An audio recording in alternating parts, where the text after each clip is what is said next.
Welcome back, everyone. Today we will be reading Chapter 3, so let's get into it. Chapter 3. The next morning, Quentin rode down to the docks in a black carriage with velvet curtains and plushy padded velvet seats. It was safe and musty inside, like a living room on wheels. Next to him, swaying loosely with the rocking of the carriage, sat Queen Julia. Across from them, their knees practically touching, was the Admiral of the Felorian Navy. Quentin had decided that if he was going on a trip to the island at the ass end of the universe, he should do it properly. He should make preparations. There were rules for this kind of thing.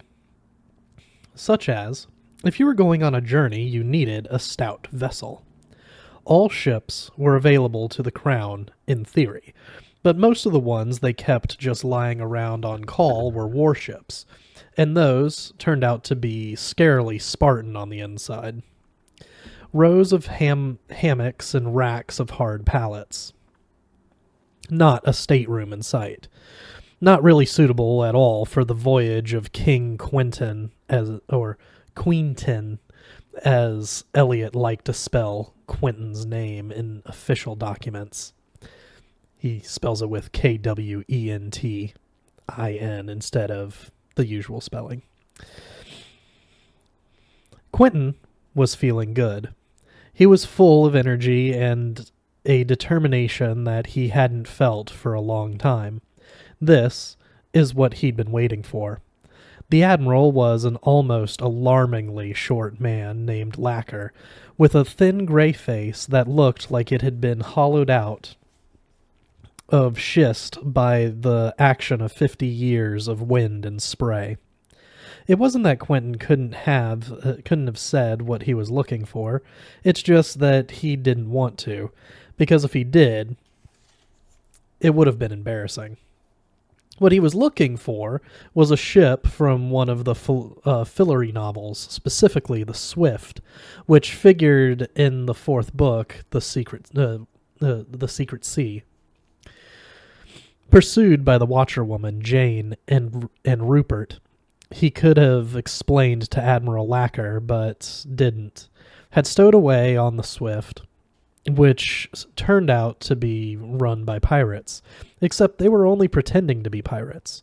They were really a party of Felorian noblemen, wrongly accused, who were seeking to clear their names.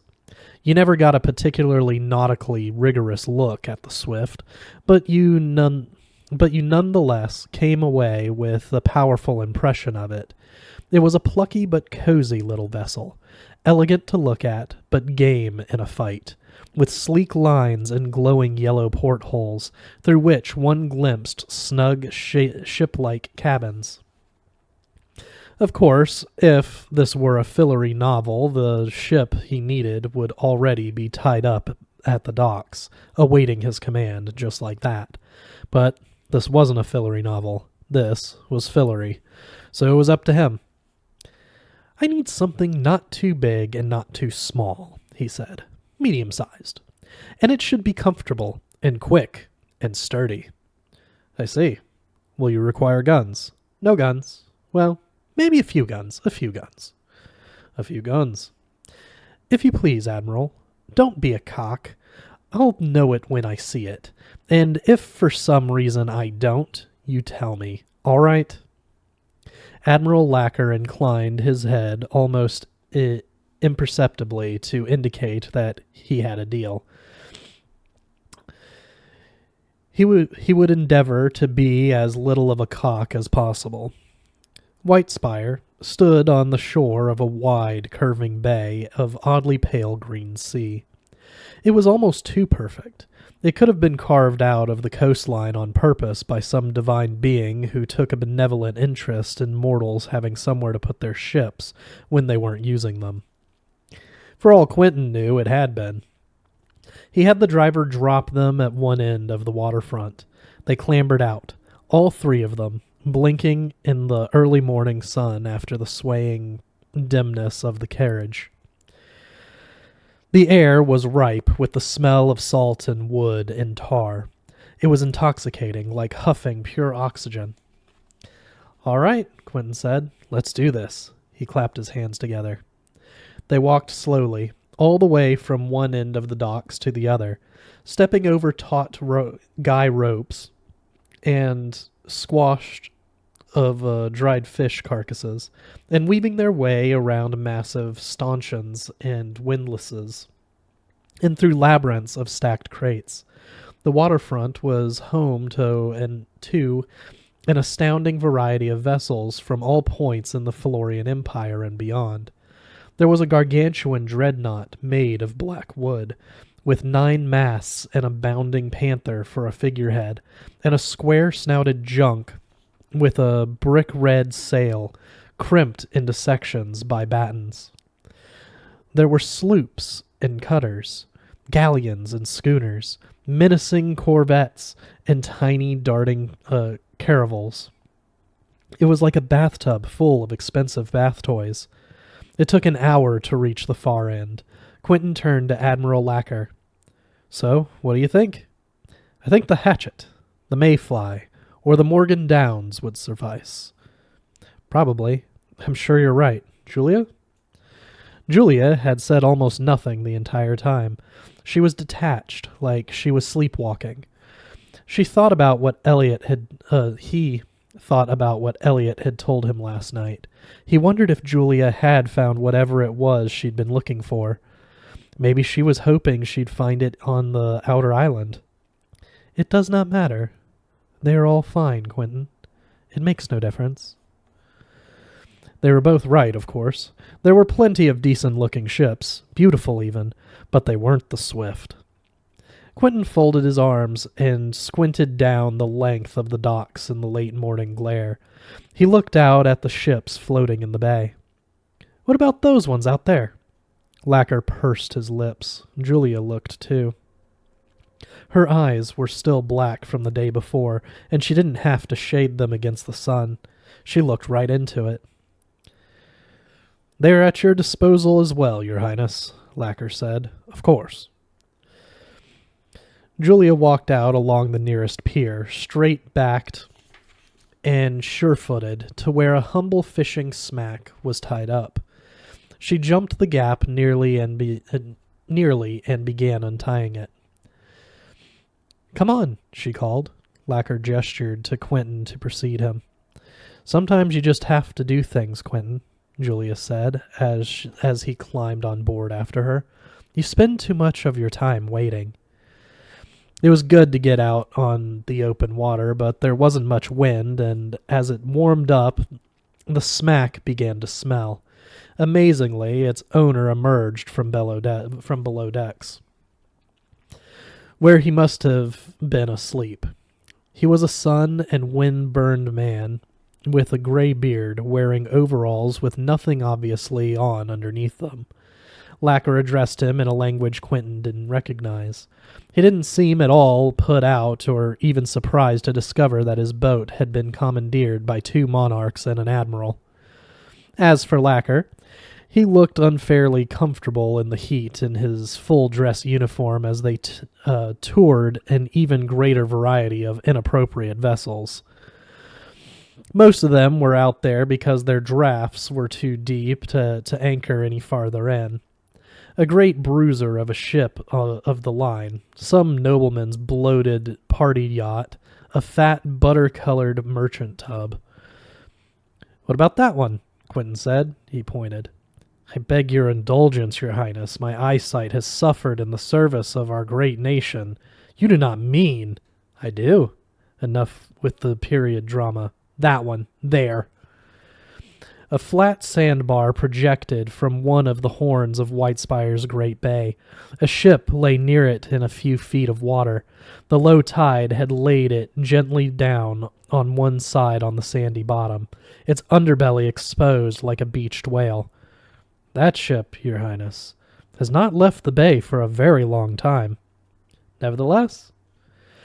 It was partly out of thoroughness, partly out of a perverse desire to pay the Admiral back for being, his promise notwithstanding, a little bit of a cock. The owner of the smack engaged a long look with Admiral Lacker.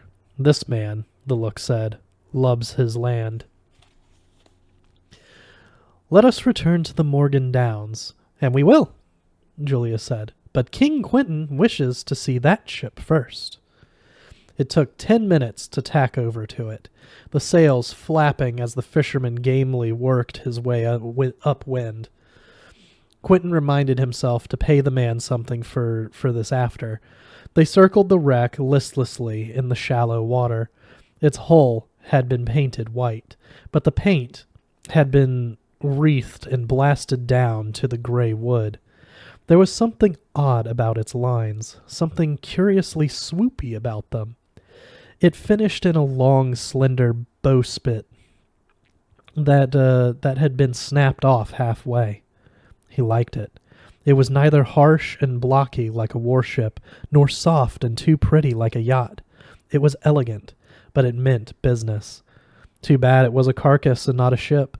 Maybe if he'd gotten here 50 years earlier. What do you think? The smack's keel scraped the sandy bottom loudly in the stillness. Admiral Lacker regarded the horizon line. He cleared his throat. I think, he said, that ship has seen better days. What do you think it was? Workhorse, the smack's owner piped up huskily.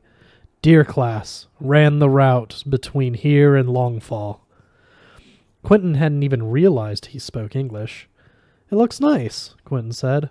Or, it looked nice. That was, Admiral Lacker said solemnly, one of the most beautiful ships that was ever made. He couldn't tell if Lacker was joking or not, except that it was pretty obvious that he never joked. Really? Quentin said. Nothing moved like the Deer class, Lacker said.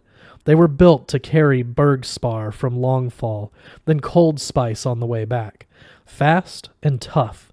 You could ride them to hell and back. Huh. So why aren't there more of them? Longfall ran out of Bergspar, the fisherman said. Now he'd gone all chatty. So we stopped sending them Cold Spice. That was the end of the Deer class. Most were broken up for the clockwood in them. Sold for scrap. It was the Lorians built them. Every shipwright in Fillory tried to copy them, but there was a trick to it. Trick's been lost. My first command, Lacker said, was a very fast picket out of Hartum. Nothing in the service could have caught us, but I saw a Deer class blow by me once on its way north. We had studding sails set on both sides. It made us look like we were standing still. Quentin nodded. He stood up in the boat. A halo of little birds lifted off from the ship's blasted hull, stalled for a moment on a puff of wind, and then settled back down again. The smack had come around to the far side, and they could see the deck, which was stove in at least 2 places. The ship's name was painted across the stern, Muntjac. This wasn't a Fillory novel. If it were, this was the kind of boat he'd have. Well, I think that settles it, he said. Take us back to the Morgan Downs, please. The Morgan Downs, Highness. And when we get there, tell the captain of the Morgan Downs to get his floating rat trap over here and haul that thing, he pointed at the Muntjac. Into dry dock, we're taking it. That felt good. Some things it was never too late for. Getting the Muntjac, it turned out to be the name of the species of deer, into anything like seaworthy condition was going to take a couple of weeks, even if Quentin exercised his royal prerogatives and ganged all the best shipwrights in the city, which he did, but that was fine. It gave him time for more preparations. He'd been sitting on his nervous energy for so long, it was good to have something to do with it, and he was discovering how much of it he had. He could have powered a small city with it. The next day, Quentin had an announcement posted in every town square in the country. He was going to hold a tournament. In all honesty, Quentin had only a very vague idea of how tournaments worked, or even what they were. except that they were something kings used to do at some point between when Jesus was alive and when Shakespeare was alive, which was as close as Quentin could get to placing when the Middle Ages had actually happened. He knew that tournaments were supposed to involve jousting, and he also knew that he wasn't interested in jousting. Too weird and phallic, plus it was hard on the horses. Sword fighting, though, that was interesting. Not fencing, or not just fencing. He didn't want anything that formal. He had in mind something more like mixed martial arts, ultimate fighting. He wanted to know who the best swordsman in the realm was, the no-buts, fuck-you, all-fillery champion of sword fighting. So he put the word out. A week from now, anyone who thought he could handle a blade should turn up at Castle Whitespire and start whacking till there was no one left to whack. Winner gets a small but very choice castle in the Felorian boondocks, and the honor of guarding the king's royal person on his upcoming journey to an undisclosed location. Elliot walked in while Quentin was clearing the grand banquet hall. A column of footmen was filing out, carrying a chair each. "Pardon me, Your Highness," Elliot said, "but what the hell are you doing?" "Sorry, it's the only room that was big enough for the matches." "This is the part where I'm supposed to say, matches? What matches?" "For the tournament. Sword fighting. You didn't see the posters? The tables, the table goes too," Quentin said to the housekeeper who was directing the move. "Just put it in the hall. I'm having a tournament to find the best swordsman in Fillory." "Well, can't you have it outside? What if it rains?" "What if I want to eat something?" "I told them to serve dinner in your receiving room, so you'll have to do your receiving somewhere else. Maybe you can do that outside." A man was on his hands and knees on the floor, ruling out the pieced with a lump of chalk. "Quentin," Elliot said, "I just heard from someone in the Shipwrights Guild. Do you have any idea what that ship of yours is costing us? The Jackalope or whatever it is?" "No, the Muntjac." "About 20 years' worth of Outer Island taxes. That's about how much it's costing us," Elliot said, answering his own question. "Just in case you were curious how much it's costing us." "I wasn't curious." "But you do see the irony." Quentin considered this.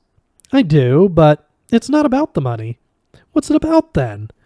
"It's about observing good form," Quentin said. "You, of all people, know all about that." Elliot sighed. "I suppose I can see that," he said. "And I need this. That's all I can tell you." Elliot nodded. "I can see that too." Contestants began trickling into the city a few days later. They were a bizarre menagerie. Men and women, tall and short, haunted and feral, scarred and branded and shaved and tattooed. There was an ambulatory skeleton and an animated suit of armor. They carried swords that glowed and buzzed and burned and sang. A handsome pair of conjoined twins offered to enter individually, and, in the event that they vanquished the field, gallantly declared themselves willing to fight each other.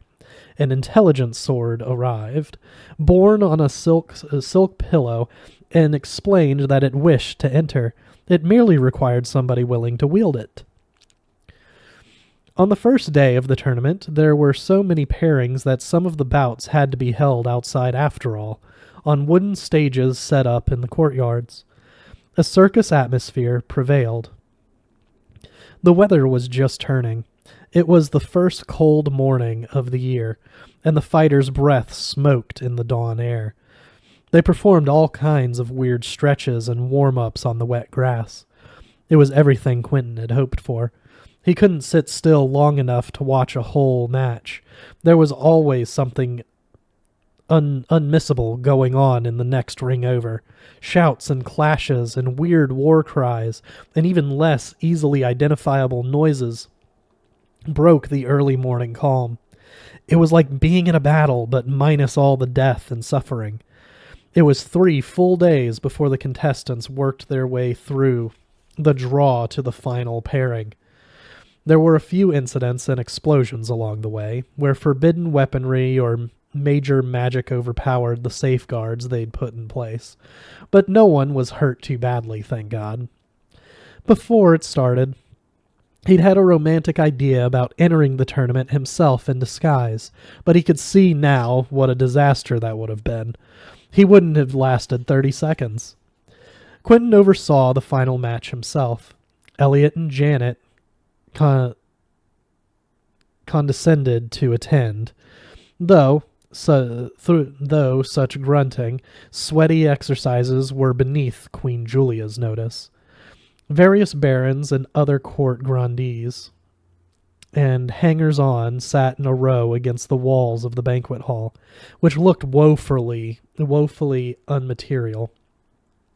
He wished he'd done it outside after all. The last 2 fighters entered together, side by side, but not speaking. After all that they looked oddly alike, a man and a woman, both slender, both of average height. Nothing outwardly extraordinary about either of them. They were cool and serious, and they showed no obvious animosity for each other. They were professionals, drawn from the upper tiers of the Mercenaries Guild. They were just here to transact business. Whatever violence they had stoned up in their lean, compact bodies was still latent for the time being, fissile but inactive. The woman was called Arl. The man's name, absurdly enough, was Bingle. Arl fought, veiled and tightly swathed like a ninja. She had a reputation as an elegant fighter who made a fetish of her technique. Nobody had been able to break her form, let alone touch her. Her sword was an oddity. It was curved slightly and then recurved in the form of an elongated letter S. Pretty, but a pain to carry around, Quentin thought. You couldn't fit it in a scabbard. Bingle was an olive-colored man with hooded eyes that gave him a permanently melancholy look. He wore what might once have been an officer's uniform from which the bars and trim had been snipped, and he fought with a thin, flexible, whip-like blade with a complicated basket hilt that didn't look Felurian. Though he'd won all his matches, the buzz on him was that he'd managed it without doing a lot of actual fighting. One infamous duel started in the morning and ran almost till sundown, while Bingle engaged in an endless series of feints and evasions. The whole tournament was held up while they waited for the bracket to be filled. In another match, Bingle's opponent waited till the opening bell had rung and then calmly stepped over the chalk line out of bounds for an automatic forfeit. Apparently, they'd met before, and once had been enough. Quentin was looking forward to watching somebody make Bingle actually stand and fight. Quentin nodded to the Master of Sword to start the match. Arl began a sequence of highly stylized movements, drawing fluid shapes in the air with her recurved blade. She didn't approach her opponent. She seemed to be lost in concentration, practicing some ritualized, almost abstract martial art. Bingle watched her for a little bit, flicking the tip of his sword around uneasily. Then he joined the dance. He began performing the same movements as his opponent. They became mirror images of each other. Apparently, they were adepts of the same style and had chosen to open with the same form. Laughter rippled through the crowd, and it was funny, like a mime copying a passerby, but neither of the fighters laughed. Afterward, Quentin wasn't sure exactly when this preamble ended and the fighting began. The two combatants passed too near each other, and it was like a candle flame accidentally brushing a curtain. A spark jumped the gap. The symmetry was broken. The fissile material reached critically, and suddenly the room was full of the rapid-fire clatter of steel colliding with steel. At this level of mastery, the action went too fast for Quentin to follow. The precise details of the moves and countermoves and negotiations were lost on everybody but the combatants. Their shared style was all arcs and spins and constant motion, as each side looked for openings and found only dead ends. You got the impression they were reading each other down to an atomic level, logging tiny twitches and tells and shifts of weight. The passes would start beautifully, set sequences that sometimes even included a flip or a somersault. Then, the flow would break and everything would be chaos until the blades tangled up and locked, and they disengaged and started all over again. Jesus, Quentin thought, that he was going to get on a boat with one of these people. It was a little too real, but it was electrifying too. These were people who knew exactly what they were meant to do and never hesitated to do it, whether they won or lost. Then, all at once, it was over. Arl overextended herself with a huge overhand chop that Bingle just managed to roll out from under, and by blind chance, her blade stuck fast in the floor, in a crack between two flagstones. Coming up out of the roll, Bingle kicked at it reflexively, and it snapped nearly halfway along its length. Arl stepped back, not bothering to conceal her frustration, and indicated that she conceded the match. But Bingle shook his head. Apparently he wasn't happy with the grounds of his victory. He wanted to keep fighting. He looked at Quentin for a ruling. So did everybody else. Well, if he wanted to play by good guy rules, then by all means. Quentin wouldn't mind seeing some more fighting himself. He drew his sword and offered it to Arl hilt first. She felt the balance, nodded grudgingly, then resumed her fighting stance. The match recommenced. 5 minutes later, Bingle jumped a low cut and attempted some mid-air finesse move that got tangled up in Arl's ninja wrappings. He wound up right next to her, inside her guard, and she punched him savagely in the ribs 3 times. He grunted and staggered backward toward the chalk line, and Quentin was sure he was going to ring out. But at the last second, he realized where he was. He spun around and leaped balletically for the wall, pushed off it, turned head over heels, and landed lightly on his feet just in bounds. The crowd gasped and applauded. It was a circus move, stagey and over the top. Arl irritably pulled off her headscarf and shook out a surprising mass of wavy auburn hair before resuming her stance. Bet you anything she practiced that in the mirror, Elliot whispered. The dynamic of the fight had changed. Now Bingle dropped the formal, balletic style they'd both been using. Quentin had assumed that that was where his training was, but it soon became apparent that he was some kind of technical freak, because he seemed to be able to shift styles at will. He went at her like a berserker, fast and furious, then cycled repeatedly through a courtly dueling mode to a kind of shouting, stamping kendo style. Arl grew increasingly flummoxed, trying to adjust, which was presumably what Bingle was after.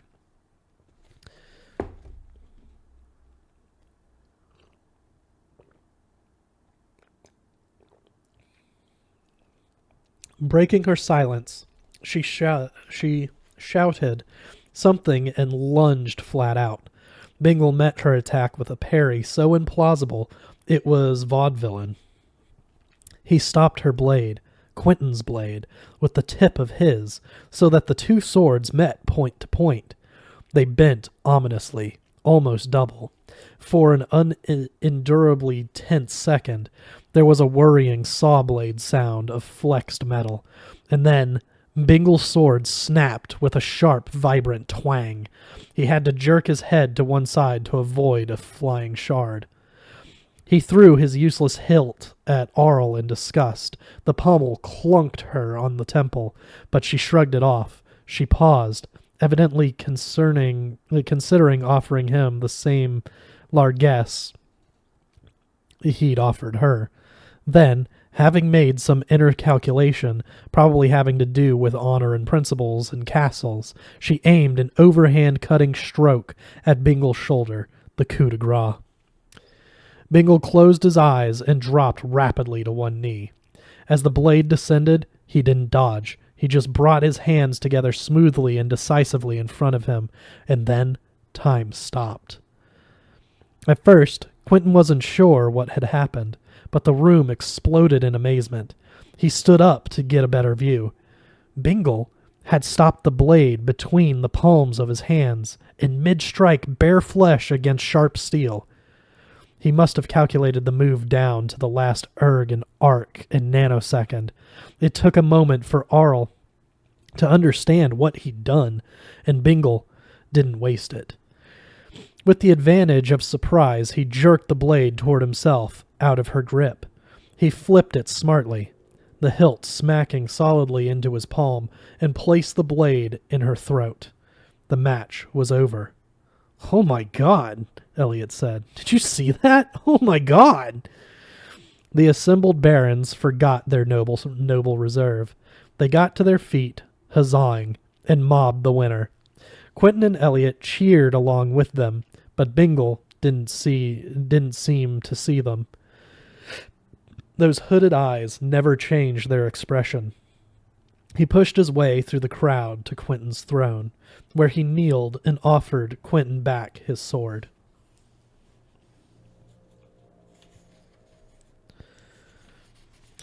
The next time Quentin visited the waterfront, the Muntjac was crawling with workmen, like piranhas on an unlucky Amazonian explorer, except in reverse.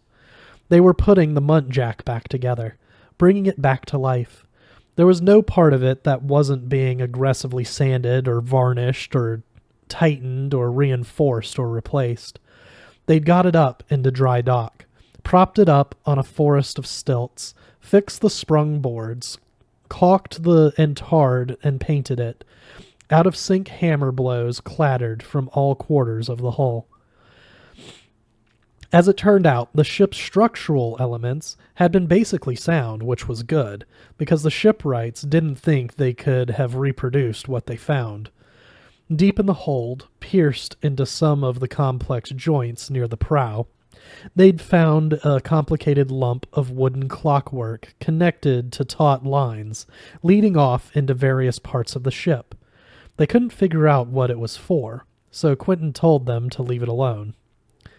The Muntjac's hull was now a smart jet black with bright white trim. Hundreds of yards of new sail were even now being sewn by an army of sailmakers, an astonishingly technical process that took place in a vast, airy sail loft the size of an airplane hangar. The sharp, honest fragrances of sawdust and wet paint bloomed in the air. Quentin breathed them in. He felt like he was coming back to life, too. Not that he'd been dead, just not quite alive. Something else. With only 2 or 3 more days till the Muntjac could be floated, Quentin paid a visit to Castle Whitespire's map room to see what he could learn about his destination. The outer island was the least exciting part of this whole undertaking, but he'd better at least be able to find it.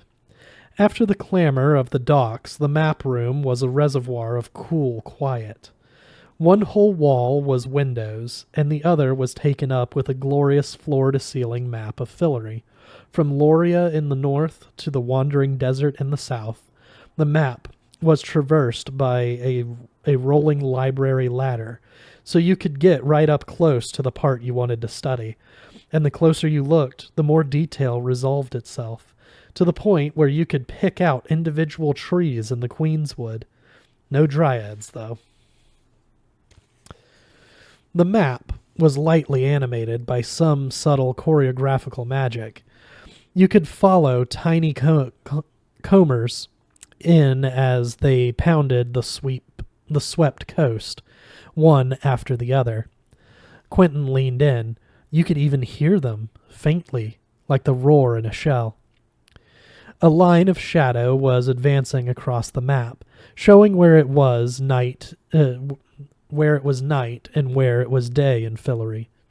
Overhead on the vaulted ceiling, tiny stars twinkled in the velvety blue-black of the celestial map that showed the Fillorian constellations. This was Quentin's kingdom, the land he ruled.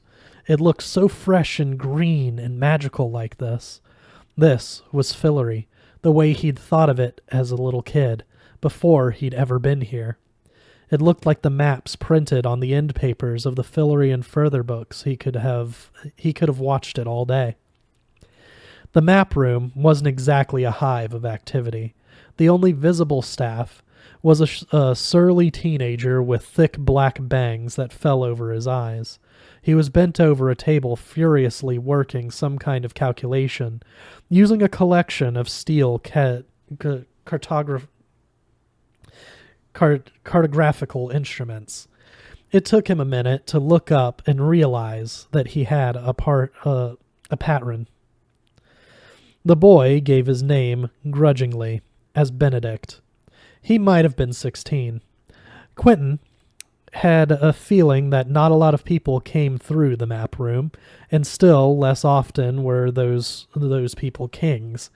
At any rate, Benedict was out of practice at showing the appropriate amount of deference. Quentin sympathized. Personally, he could take or leave the bowing and scraping, but he still needed a map. "What can you show me that has the outer island on it?" Benedict's eyes went blank for a second as he queried some mental database. Then he turned away and dragged himself over to a wall that was honeycombed with little square drawers. He yanked one out. They turned out to be thin but very deep, and extracted the single scroll it contained. The centerpiece of the map room was a heavy wooden table with an elaborate brass mechanism bolted to it. Benedict nimbly fitted the scroll into it and cranked a handle. It was the only thing he did with anything remotely resembling alacrity. The crank unrolled the scroll and spread it out flat so you could get a good look at the section you wanted. It was a lot longer than Quentin expected. Yards of almost blank parchment scrolled by as Benedict cranked, showing curves and arcs of latitude and longitude, or whatever the Fillorian equivalents were, traversing miles of open ocean. Finally, he stopped at a tiny irregular nugget of land with its name underneath in italic script, the outer island. "That must be the place," Quentin said dryly. Benedict could neither confirm nor deny this. He was painfully uncomfortable making eye contact. Quentin couldn't think who Benedict reminded him of until he realized that this was what he had probably looked like to other people when he was 16. Fear of everybody and everything, hidden behind a mask of contempt, with the greatest contempt of all reserved for himself. "It looks pretty far out," Quentin said. "How many days' sail?" "Dunno," Benedict said, which wasn't quite true, because he added, obviously in spite of himself, 3 maybe, or it's 477 miles, nautical miles. "What's the difference?" "Nautical's longer." "How much?" 265 yards longer, Benedict said automatically, "and a bit." Quentin was impressed. Somebody must have managed to beat some information into Benedict somehow. The brass map reader had many articulated arms that extended seductively outward, each one with a posable lens on it. Quentin swiveled one around, and a magnified version of the outer island swam into view. It was roughly peanut-shaped, with a star marked on it at one end. Its border was a thick, dark line, with a fainter outline around it. Doubting it as if to suggest waves, or maybe the submerged edge of the landmass under the water. It was about what he expected, a fine black thread, a single lonely stream, wandered from the interior down to the coast. Next to the star was the word outer in smaller letters. Presumably, that was the name of the island's one town. The lens failed to reveal anything else. All it did was make the fine grain of the parchment look coarse. Who lives there? Fishermen, I guess. There's an agent of the crown there. That's why it has a star. They looked at the star together. It's a shit map, Benedict volunteered. He leaned down so that his nose almost touched it. Look at the shading. Why do you want to know about it? I'm going there. Really? Why? That's actually a pretty good question. Are you looking for the key? No, I'm not looking for the key. What key? There's a fairy tale, Benedict said, as if he were explaining to a kindergartner. That's where the key that winds up the world is supposed to be. Quentin wasn't wildly interested in Felorian folklore. Why don't you come along? He said. You can make a new map of it, if this one's so bad. Now he was a counselor of troubled youth. Something about the boy made Quentin want to shake him up, get him out of his comfort zone so he could stop sneering at everybody else who was out of theirs. Get him thinking about something besides his own neuroses for a change. It was harder than it looked. I'm not rated for field work, Benedict mumbled, dropping his gaze again. I'm a cartographer, not a surveyor. Quentin watched Benedict's eyes keep getting drawn back to the map, to that irregular peanut. Maps of places rather than actual places were obviously where young Master Benedict preferred to live. The line work is... He made a noise through his teeth. Jesus Christ. Jesus Christ was an expression the younger Felorians had picked up from their new rulers. It was impossible to explain to them what it actually meant. They were convinced it was something dirty. In the name of the kingdom of Fillory, Quentin intoned, I hereby pronounce you rated for field work. Good enough? Should have brought my sword, Benedict shrugged, embarrassed. It was exactly what Quentin would have done 10 years ago. Quentin almost found himself liking the kid. He probably thought nobody could possibly understand how he felt. It made Quentin realize how far he'd come. Maybe he could help Benedict. Think about it. We should bring somebody to update the maps. Though the draftsmanship looked fine to Quentin, idly he turned the crank of the brass map viewing contraption.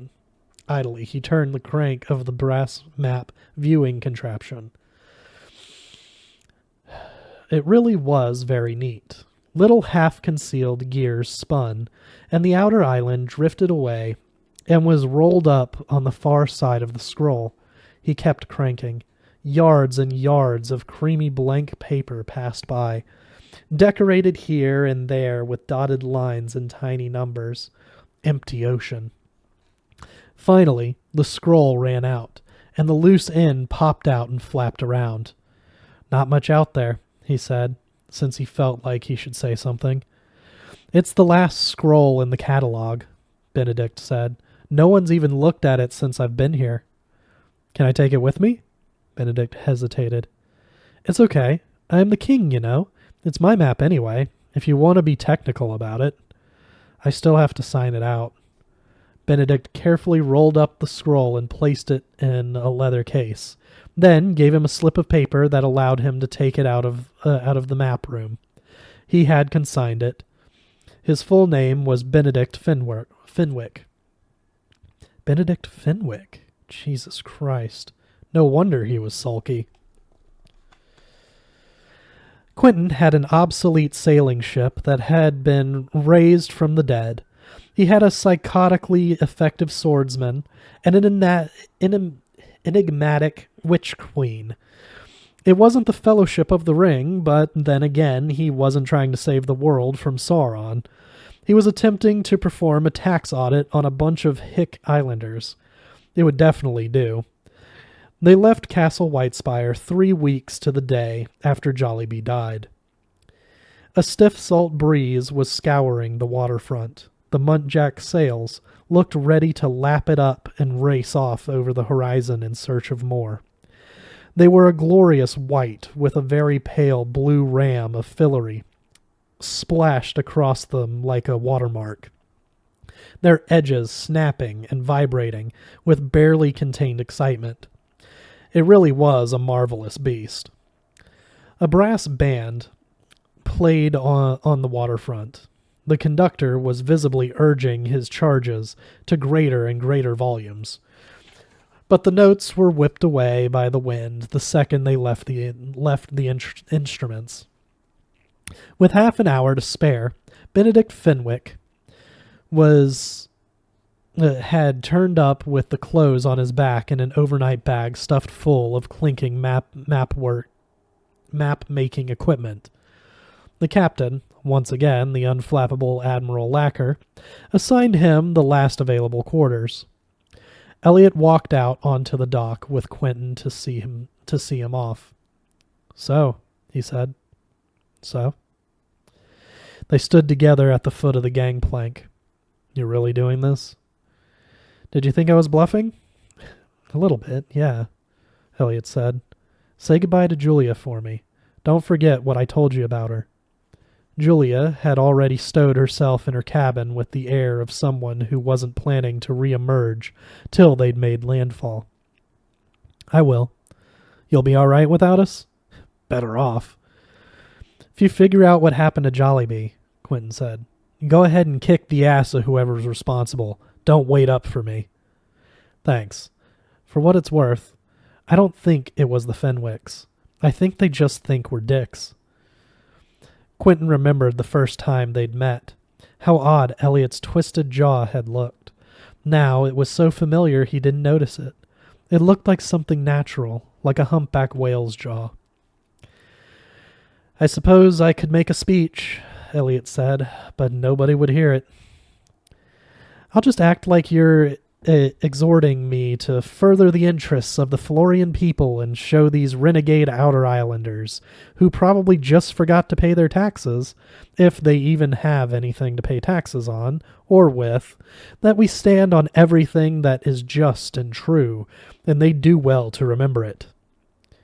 "You're actually looking forward to this, aren't you? If you want the truth, it's taking all my self-control just to stay standing here on the dock." "All right," Elliot said. "Go." "Oh, you've got an extra crew member. I forgot to tell you. The talking animals sent someone." "What? Who?" "Exactly. Who or what. I never know which. It's already on board. Sorry, it was politically expedient." "You could have asked me." "I would have, but I thought you might say no." "I miss you already. See you in a week." Light on his feet, Quentin jogged up the plank, which was hastily withdrawn behind him as soon as he was on deck. Incomprehensible naval yells issued from all quarters. Quentin did his best to stay out of people's way as he picked his way back to the poop deck. The ship creaked and shifted slowly, ponderously, as it leaned and bore away from the wharf. The world around them, which had been fixed in place, became loose and mobile. As they cleared the harbor, the world changed again. The air cooled and the wind picked up, and the water abruptly became gunmetal gray and ruffled. Massive swells came booming through underneath them. The Muntjac's enormous sails caught hold of the wind. New wood cracked and settled comfortably into the strain. Quentin walked to the very stern and looked out over the wake. Swept clean and crushed into foam by the weight of their passage.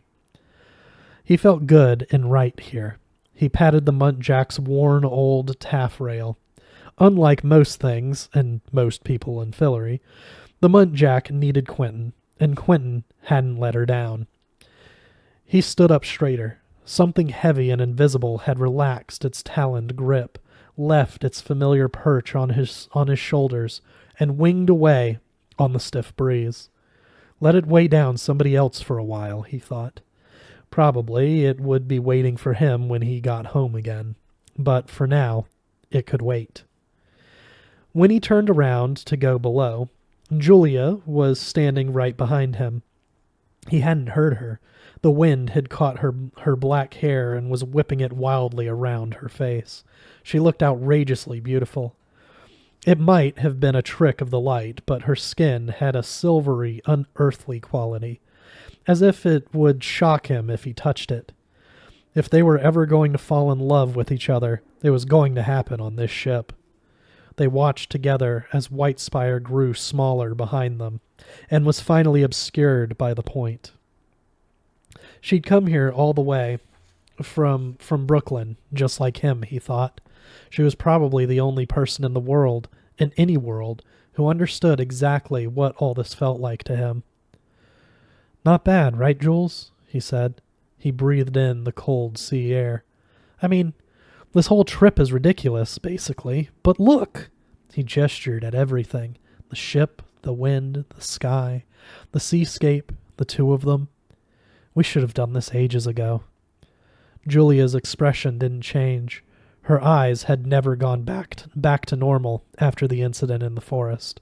They were still black, and they looked strange and ancient with her girlish freckles.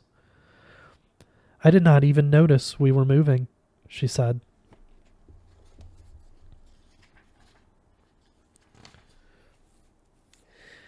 And with that, we will end for this week.